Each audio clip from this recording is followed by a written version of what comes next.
Comédienne reconnue au cinéma, au théâtre comme à la télévision, Ariane Séguillon est suivie par une foule de spectateurs sur les réseaux. Hélas, ils ne sont pas tous bien intentionnés. Est-ce que tu as écrit ce livre pour te réapproprier ton histoire? Toute la presse racontait que je maigrissais parce que je faisais du sport, ce qui n'était pas vrai.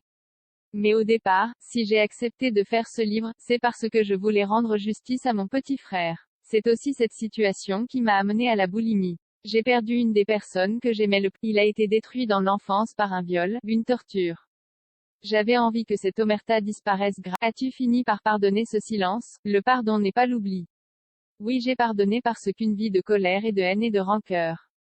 Mieux vaut arrêter de. J'ai évidemment une colère en moi, qui est latente, parce qu'on m'a enlevé mon petit frère. Mais j'ai pardonné le silence parce que c'était une autre époque. Maintenant, on parle de la pédophilie, de tout ça, on apprend aux enfants à en parler.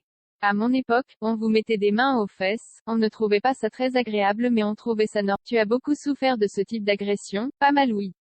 Mais je savais, peut-être que j'aurais eu une carrière un peu plus cinématographique si j'avais accepté de coucher avec 2 ou 3 personnes. Mais j'ai fait de très belles choses au théâtre et à la télévision. Il paraît que tu reçois beaucoup de photos un peu déplacées sur les réseaux sociaux.